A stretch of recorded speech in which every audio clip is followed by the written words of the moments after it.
আল্লাহ নবী মুহাম্মদ রাসূলুল্লাহ সাল্লাল্লাহু আলাইহি ওয়াসাল্লাম বদরের ময়দানে যেদিন হুজুর যাবেন আবার হাতিম ধরে আল্লাহর নবী দোয়া করছেন।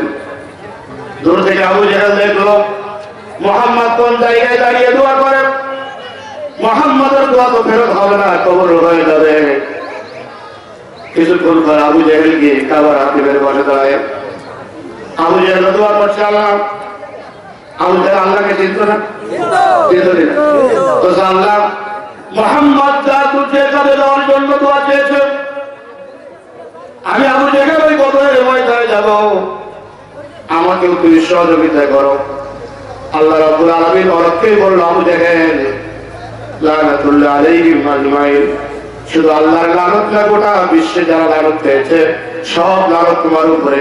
তুমি তো যাচ্ছ আমার নবী মুহাম্মদ রাসূলুল্লাহ সাল্লাল্লাহু আলাইহি ওয়াসাল্লামের বিরুদ্ধে তুমি দাঁড়ানোর জন্য।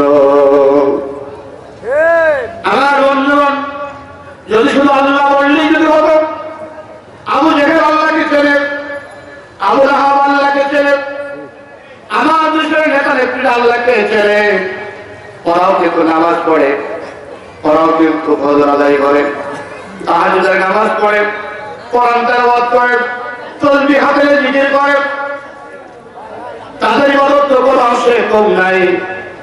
তারাও তো এই ঈমানের আল্লাহর উপরে, কিন্তু ঈমান আনেনি শুধুমাত্র আল্লাহর রুবুবিয়তের উপরে। ঈমান আনেনি কিসের উপরে? রুবুবিয়তের উপরে ঈমান আনেনি। এই জন্য আমার বন্ধুগণ, ঈমান আনার সঙ্গে সঙ্গে যখন বায়াত গ্রহণ করি, সেই ঈমান আনতে হবে কোরআন যে ঈমানের দিকে ডাক দিয়েছে সেই দিকে। আল্লাহ রাব্বুল আলামিন সূরা আলে ইমরানের 193 নম্বর আয়াতে বলেন, ইন্নানা সামি'না মুনাদিয়ান ইউনাদি লিল ঈমান আন আমানু বিরাব্বিকুম ফাআমান্না। আল্লাহ রাব্বুল আলামিন কোরআনুল কারীমের আয়াতে বলেন, ঈমান আনতে হবে রবের প্রতি। এই জন্য রব কথাটি উল্লেখ করা হলো। আল্লাহ যখন মানবেন, যে নামাজ পড়ে না আল্লাহ তারও খাওয়াবে, যে নামাজ পড়ে আল্লাহ তারও খাওয়াবে। যে ব্যক্তি শিরক স্থাপন করে আল্লাহ তারও খাওয়ানোর মালিক, তার ব্যাপারে আল্লাহ তাআলা কোনো সিদ্ধান্ত নাই, শুধুমাত্র আল্লাহ তাদের ব্যাপারে সিদ্ধান্ত গ্রহণ করবেন। ইন্না বাদশা রব্বিকা লাশাদীদ, যদি আল্লাহ পাকড়াও করবেন সেদিন কঠিন হয়ে যাবে। আমার ভাইরা, বেনামাজির ঘরে খাবার থাকবে, বেনামাজির জমিনে সূর্যের আলো পড়বে, এর নাম হলো আল্লাহ, এর নাম হলো রহমান, এর নাম হলো রহিম।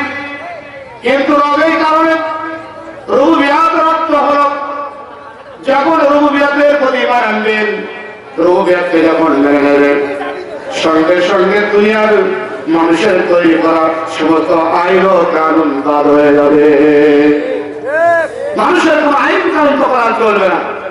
রুবুবিয়তের অর্থ হলো, যিনি খাওয়াবে তিনার আইনই মানতে হবে। কার আইন মানতে হবে?